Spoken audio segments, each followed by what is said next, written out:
सातवी विज्ञान भाग 2 या विषयामधील पाठ क्रमांक 7 प्राणी आणि वनस्पतीमधील वहन क्रिया या पाठा आधारित प्रश्नोत्तरांचा आपण या तासाला अभ्यास करणार आहोत। त्यातील पहिला प्रश्न असा आहे, स्तंभ 1 मध्ये दिलेल्या रचनेचे स्तंभ 2 मध्ये दिलेल्या त्यांच्या कार्याची जोडा जुळवायचा आहे। स्तंभ 1 मध्ये काय दिले पहा, पर्णरंध्र, प्रकाश, तंतुमुळे आणि परिकाष्ठ। स्तंभ 2 मध्ये पाण्याचे शोषण, बाष्पोत्सर्जन, अन्नाचे वहन, पाण्याचे वहन आणि हायड्रोकार्बनचे विघटन। तर पर्णरंध्र हे प्रामुख्याने बाष्पोत्सर्जन करत असते, प्रकाश हायड्रोकार्बनचे विघटन होते, तंतुमुळे हे पाण्याचे शोषण करतात, परिकाष्ठ हे अन्नाचे वहन करतात। पुढचा प्रश्न दुसरा आहे, रिकाम्या जागा भरा। पहिला आहे ते हृदयापासून शरीराच्या सर्व भागापर्यंत रक्त पोहोचविण्याचे कार्य तर रोहिणी करत असतात। दुसरा आहे हिमोग्लोबिनचे अस्तित्व लाल पेशीमध्ये असते। तिसरा आहे ते रोहिणी आणि नीला या दोन्ही हृदयामध्ये एकत्र येतात किंवा जुळतात।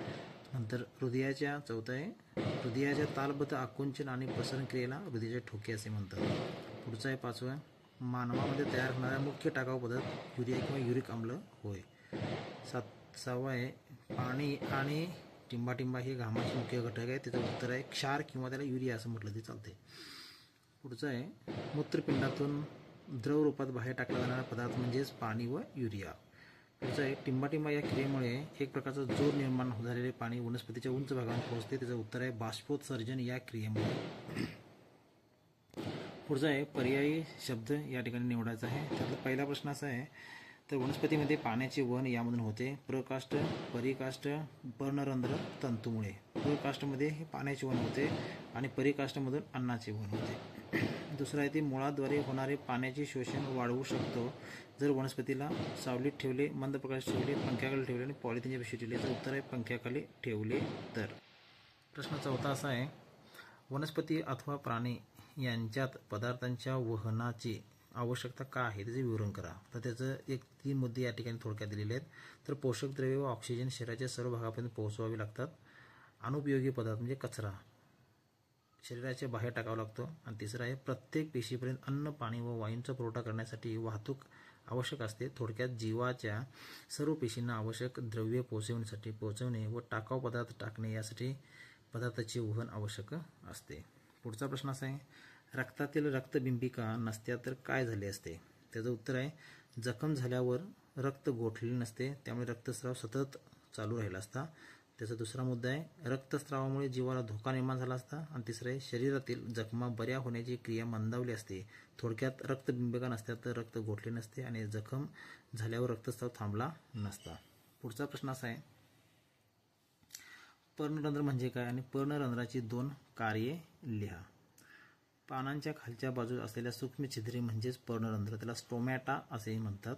ती रंध्रे पेशींनी वेढलेली असतात। पर्णरंध्राची 2 कार्ये आहेत, वायूंची देवाणघेवाण करणे, पर्णरंध्राद्वारे वनस्पतीमध्ये कार्बन डायऑक्साईड CO2 आणि ऑक्सिजन O2 यांचा प्रवेश व निर्गमन होते, म्हणजे आत येणे आणि बाहेर जाणे। दुसरं आहे ते बाष्पोत्सर्जन, त्याला ट्रान्सपिरेशन, पानामध्ये पाण्याची वाफ बाहेर टाकण्याचे कार्य पर्णरंध्राद्वारे केले। प्रश्न क्रमांक पुढचा आहे, बाष्पोत्सर्जन क्रिया वनस्पतीमध्ये उपयुक्त आहे का तर विवरण करा। बाष्पोत्सर्जन क्रिया वनस्पतीमध्ये अनेक प्रकार उपयुक्त आहे, त्याचे 4 ठिकाणी मुद्दे देण्याचा प्रयत्न या ठिकाणी करण्यात आलेला आहे।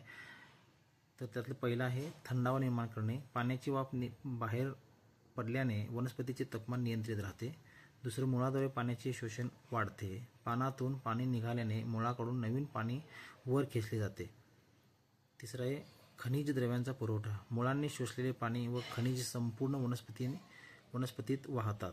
चौथा आहे पेशीतील दाब टिकतो, त्यामुळे वनस्पती ताठ राहते आणि वाळत नाही। थोडक्यात बाष्पोत्सर्जन क्रिया वनस्पतीच्या शोषणास, थंडाव्यास व पोषक द्रव्यांना वहनास मदत करते। पुढचा प्रश्न आहे, रक्ताचे घटक कोणते। त्याचे या ठिकाणी 4 मुद्दे दिलेत थोडक्यामध्ये। लाल रक्तपेशी, यामध्ये त्याला RBC म्हणतात, रेड ब्लड सेल्स। यात हिमोग्लोबिन असते, ते त्या ऑक्सिजनच्या शरीराच्या सर्व भागांना पोहोचवितात। दुसरा आहे ते पांढऱ्या रक्तपेशी, त्याला WBC म्हणतात, व्हाईट ब्लड सेल्स। त्या सूक्ष्म रोगजंतूविषयी संरक्षण देतात, शरीराची रोगप्रतिकारक शक्ती वाढवतात। तिसरा आहे ते रक्तबिंबिका, त्याला प्लेटलेट्स असे म्हणतात, त्या रक्त गोठवण्याच्या क्रियेमध्ये मदत करतात, जखम झाल्यानंतर रक्तस्राव थांबवण्याचे काम करतात। चौथा आहे ती प्लाझ्मा, तर रक्ताचा द्रव भाग, यात पाणी, क्षार, प्रथिने, ग्लुकोज, हार्मोन्स असतात।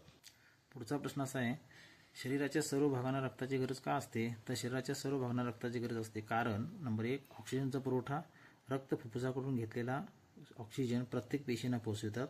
दुसरं अन्न व पोषक द्रव्यांचा पुरवठा, पचलेल्या अन्नातील ग्लुकोज, जीवनसत्वे व खनिजे रक्तातील सर्व पेशींना मिळतात. तिसरं आहे निरुपयोगी पदार्थांची विल्हेवाट, पेशीमध्ये तयार होणारे कार्बन डायऑक्साईड व इतर कचरा पदार्थ रक्ताद्वारे शरीरातून बाहेर टाकले जातात. चौथा येथे संवेदन व संरक्षण कार्य, रक्तात असलेल्या पांढऱ्या पेशी व प्रतिपिंडे अँटीबॉडीज रोगजंतूपासून शरीराचे रक्षण करतात. प्रश्न 10वा असा आहे, रक्त कशामुळे लाल होते? तर रक्त हे हिमोग्लोबिनमुळे लोहयुक्त रंगद्रव्य आहे. ऑक्सिजनचा संयोग झाल्यामुळे लाल रंगाचे दिसते. पुढचा येथे हृदयाच्या कार्याचे थोडक्यात वर्णन करा. तर हृदयाच्या कार्याचे वर्णन थोडक्यात पुढीलप्रमाणे दिलेले आहे. रक्त पंप करणे, हृदय हे शरीरभर रक्त पंप करते, ज्यामुळे सर्व अवयवांना ऑक्सिजनचा व पोषक द्रव्ये मिळतात. दुसरा येथे ऑक्सिजनयुक्त आणि कार्बन डायऑक्साईडयुक्त रक्त वेगळे ठेवणे, हृदयाच्या 4 कप्प्यामुळे ऑक्सिजनयुक्त व कार्बन डायऑक्साईडयुक्त रक्त वेगळे ठेवले जाते. तिसरा येथे रक्ताभिसरण टिकवणे, हृदय सतत आकुंचन प्रसरण करत असते, ज्यामुळे रक्त फुफ्फुसाकडे आणि नंतर शरीराच्या सर्व भागाकडे पोहोचते.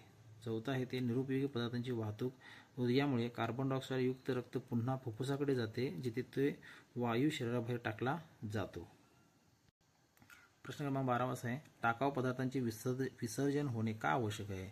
टाकाऊ पदार्थांचे विसर्जन होणे आवश्यक आहे कारण एक आहे शरीरात कचरा साचू नये, पेशीमध्ये निर्माण होणारे टाकाऊ पदार्थ जसे की कार्बन डायऑक्साईड, युरिया शरीरामध्ये साचल्यास विषारी ठरतात. दुसरे आहे शरीराचे आरोग्य टिकवण्यासाठी, हे पदार्थ शरीराच्या बाहेर टाकल्याने रक्त शुद्ध राहते आणि शरीर व्यवस्थित कार्य. तिसरा मुद्दा असा आहे, अवयवांचे योग्य कार्य टिकवण्यासाठी जर टाकाऊ पदार्थ बाहेर टाकले नाहीत तर ते मूत्रपिंड, यकृत, हृदय यांचे कार्य बिघडू शकते. पुढचा शेवटचा प्रश्न असा आहे, मानवी उत्सर्जन व्यूहाची आकृती काढून त्यांना भागांना नावे द्या. या ठिकाणी मानवी उत्सर्जन संस्था आहे. या ठिकाणी मूत्रपिंड या ठिकाणी दाखवले आहेत 2, मूत्रवाहक नलिका आहे, इथं मूत्राशय आहे, मूत्रद्वार आणि मूत्रस्नायू पण या ठिकाणी दाखवलेले आहेत. या ठिकाणी थोडक्यात त्यांचं माहिती दिलेली आहे. मूत्रपिंडे किडनीज काय करतात, रक्तातील टाकाऊ पदार्थ गाळतात व मूत्र तयार करतात. मूत्रवाहिनी काय करते, मूत्रपिंडातून मूत्राशयामध्ये आणते. मूत्राशय काय करते, युरिटरी ब्लॅडर काय करते, मूत्र साठवून ठेवते आणि मूत्रमार्ग काय करते, युरेथ्रा, मूत्र शरीराच्या बाहेर टाकण्याचे काम केले जाते. धन्यवाद.